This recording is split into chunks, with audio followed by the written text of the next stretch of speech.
Hello दोस्तों, कैसे हैं आप सभी। देखिए, संपत्ति का अनिवार्य अर्जन आपने बहुत सारा जो है पढ़ चुका होगा पहले से कि जो हमारा राइट टू प्रॉपर्टी था उसको हटा दिया गया है।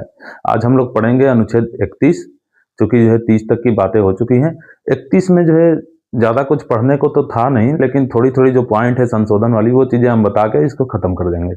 देखिए, अनुच्छेद 31, संपत्ति का अनिवार्य अर्जन, कंपल्सरी एक्विजिशन ऑफ प्रॉपर्टी, यानी कि जो भी जो है सरकार है ना, वो आपसे संपत्ति ले सकती है। ये बात 31 में बोली गई थी कि आपकी संपत्ति का अधिग्रहण सरकार कर सकती है, बशर्ते वो उचित मुआवजा देगी। यही चीज इसमें था, क्या कर सकती है? मुआवजा देकर, कंपनसेशन, यानी कि मुआवजा मुआवजा देकर वो जो है इसको ले सकती है। तो समझ रहे हैं, इसको जो है समाप्त कर दिया गया किस आर्टिकल, किस संशोधन द्वारा? 44वां संशोधन द्वारा। 78 में हुआ था, 1978 में। तो मोरारजी देसाई सरकार ने संपत्ति के अधिकार को समाप्त कर दिया। देखिए, आर्टिकल 19 के 1 के एफ में जो प्रावधान था और 31, ये दोनों जो है गवर्नमेंट 44वां द्वारा समाप्त की है। 19 के 1 में भी आपको राइट टू प्रॉपर्टी था, यहाँ भी राइट टू प्रॉपर्टी है। राइट टू प्रॉपर्टी यहाँ पे क्या है कि गवर्नमेंट जो है आपसे लेगी तो जो है मुआवजा देगी। ऐसा नहीं है कि आपसे गवर्नमेंट ले ही नहीं सकती है। इसमें बोला गया था कि गवर्नमेंट अथॉरिटी बाई लॉ, यानी कोई कानून के द्वारा प्राधिकारित व्यक्ति का प्राधिकारित व्यक्ति या प्राधिकारित अधिकारी ही कानून द्वारा स्थापित इसको आपको एक्वायर कर सकता है, आपकी जमीन को, बशर्ते वो मुआवजा आपको उचित मिलेगी। ये चीजें थी। यहाँ पे क्या था कि आप अपनी भी किसी भी संपत्ति को बना सकते हैं, रख सकते हैं, बेच सकते हैं, खरीद सकते हैं। ये सारी प्रावधान वहां पे थी। क्लियर है ना? तो यही चीजें था। अब थोड़ा सा 31 में ए बी सी 3 पॉइंट जोड़े गए बाद में। तो देखिए, आर्टिकल 31 के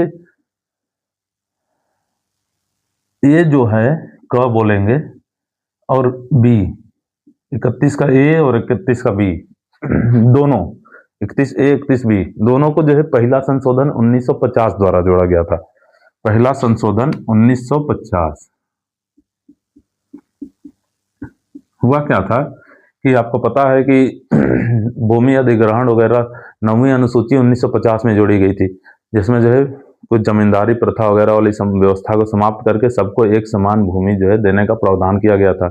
और इसके कई सारे जो है बैकग्राउंड हो सकते हैं, जैसे कि 1951 में जो है 51 से 56 तक जो है योजना आयोग पंचवर्षीय योजना चलाने की प्रावधान हुई थी। तो पंचवर्षीय योजना के लिए जो है कृषि पे फोकस किया गया था। कृषि पे फोकस होने के लिए भूमि का होना सबके पास जो है ज्यादा जरूरी था।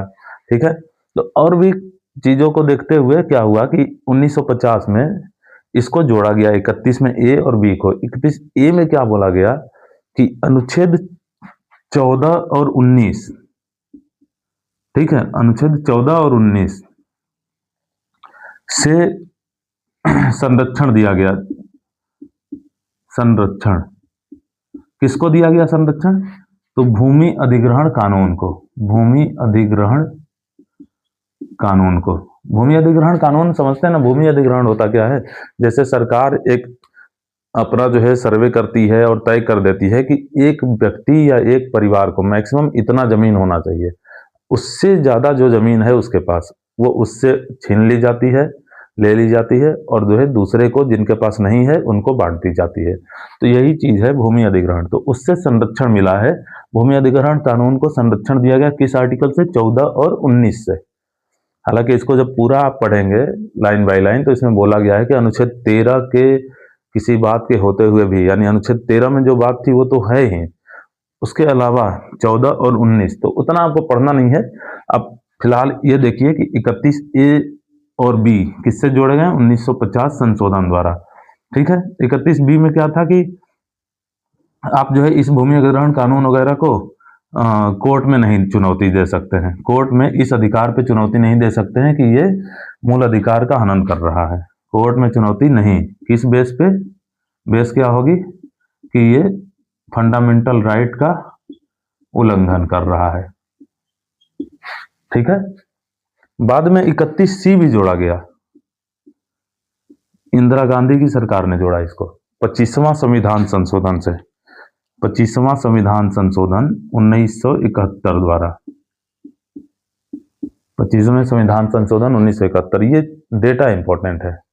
अच्छा, 31C में है क्या? तो 31C में जो है कि कुछ जो है मतलब डीपीएसपी जो होते हैं, डीपीएसपी यानी कि राज्य के नीति निर्देशक तत्वों को प्रभावी करने हेतु कुछ जो है मूल अधिकारों का उल्लंघन किया जा सकता है। डीपीएसपी को लागू करने के लिए फंडामेंटल राइट का उल्लंघन हो सकता है। ये चीजें हुई थी, ठीक है। ये 25वें संशोधन द्वारा जो है इंदिरा गांधी ने जोड़ा था।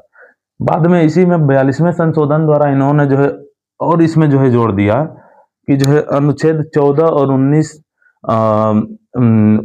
और 19 और इस तरह से जो है जितने भी जो है वो अधिकार है पूरी तरह कंपलसरी से हटाए जा सकते हैं। तो उसी को बाद में जो है क्या हुआ था कि जो है कोर्ट ने जो है इनवैलिड कर दिया था। क्लियर है? अभी इसको मिटाते हैं फिर बताते हैं आपको। तो देखिए अनुच्छेद 31C एक बार फिर से बता देते हैं, थोड़ा सा ये इंपॉर्टेंट आर्टिकल है, बाकी और कुछ नहीं। क्या जो है बताया मैंने इसको जो है 31C में वैसे है क्या, इसमें था कि कुछ डीपीएसपी कुछ राज्य के नीति निर्देशक तत्वों को लागू करने के लिए, कुछ था, सारे डीपीएसपी को नहीं था, कुछ डीपीएसपी को लागू करने के लिए, ठीक है, उल्लंघन होने वाली विधियां, उल्लंघन होने वाली विधियां नहीं, फंडामेंटल राइट, ठीक है, उल्लंघन होने वाली फंडामेंटल राइट। यानी कि 31C जो है क्या, सिंपल सी लैंग्वेज में बोला जाए कि कुछ जो है कुछ जो है डीपीएसपी को लागू करने के लिए स्पेशली जो है कुछ का मतलब यहाँ पे 39B और C से था। मैं फिर से बता दूं आपको, 39B और C से था, ठीक है। कुछ का मतलब यहाँ हेडिंग है, लेकिन उसके अंदर में मैटर ये था कि 39B और C को जब लागू किया जाएगा तो अनुच्छेद 14, 19, ठीक है, 21 इन सब जो है समाप्त किए जा सकते हैं। ये जो है ठीक प्रावधान, ठीक है, 14, 19 इन सबों से संरक्षण है। किस संशोधन से जुड़ा है ये? 25वां संशोधन 1971। इसी के बाद आप देखेंगे 26वां संशोधन से प्रीवी पर समाप्त कर दिया गया था। अच्छा, इसमें जो है ये तो था ही, बाद में इंदिरा गांधी ने क्या किया, 42वां संशोधन लाया 1976 में, और इसमें बोला कि ये भाई साहब ये कुछ नहीं, सभी डीपीएसपी, ऑल डीपीएसपी, यानी जितने भी जो है मूल डीपीएसपी हैं उनको जो है लागू करने के लिए ये मूल अधिकार का उल्लंघन किया जाएगा। तब यह मामला कोर्ट में गया तो मिनर्वा मिल्स मामला जो था, मिनर्वा मिल्स 1980 में था, मिनर्वा मिल्स बनाम यूनियन संघ, ठीक है। तो इससे पहले केशवानंद ने बेसिक स्ट्रक्चर का पार्ट दे चुका था। देखिए जब ये 25वां संशोधन आया था ना 71 में, तो ये भी मामला केशवानंद में उठाई गई थी। तो केशवानंद ने इसको वैलिड माना था कि कुछ डीपीएसपी के लिए लागू करने के लिए आप जो है 19 खैस करके 19(1) का F जो है इसको उल्लंघन किया जा सकता है, ठीक है, 31 का भी उल्लंघन किया जा सकता है। ये चीजें थी कि जो है चलिए वो वैलिड है, समाज की भलाई के लिए सरकार अगर चाहे तो ये सब काम कर सकती है। तो केशवानंद ने जो है इसको 25 संशोधन को वैलिड माना था। लेकिन जब ये 42वां संशोधन कर दिया इंदिरा गांधी ने और बोला कि कुछ नहीं, सभी डीपीएसपी को लागू किया जा सकता है या उसके क्रियान्वयन के लिए जो है इनको उल्लंघन किया जा सकता है, तब ऐसे में जो है क्या हुआ, मिनर्वा मिल्स में मामला में जो है बात आई। मिनर्वा मिल्स में जो है सुप्रीम कोर्ट ने सीधे कहा कि 42वां संशोधन जो किया गया है इसको लेके 31C में, वो बिल्कुल जो है गलत है, उसको रद्द कर दिया गया। और इसमें बोला कि डीपीएसपी और फंडामेंटल राइट, ठीक है, एक दूसरे के पूरक हैं, इसमें संतुलन साधने की बहुत ही आवश्यकता है। डीपीएसपी और फंडामेंटल राइट एक दूसरे के क्या हैं, पूरक हैं,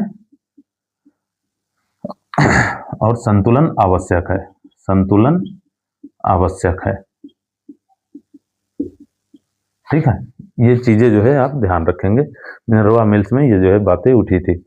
फिर से वामन राव बनाम यूनियन ऑफ इंडिया एक मामला आया था जस्ट इसके 80 के बाद 81 में ही, ठीक है।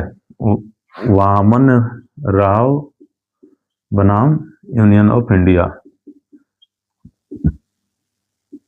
इस समय जो है सुप्रीम कोर्ट ने क्या बोला कि ये जो है ना अनुच्छेद 31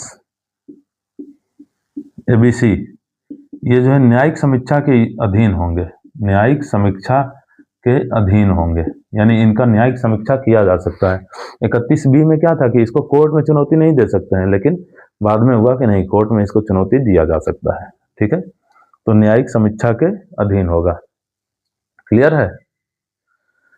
तो यहाँ पे जो है 31 में इतना ही मामला थी। अभी हम लोग जो है 32 पढ़ेंगे। ठीक है, तो चलिए वीडियो समाप्त करते हैं, लंबा समय हो गया है, कोई मतलब नहीं अभी 32 पढ़ने का, अगले वीडियो में पढ़ लीजिएगा।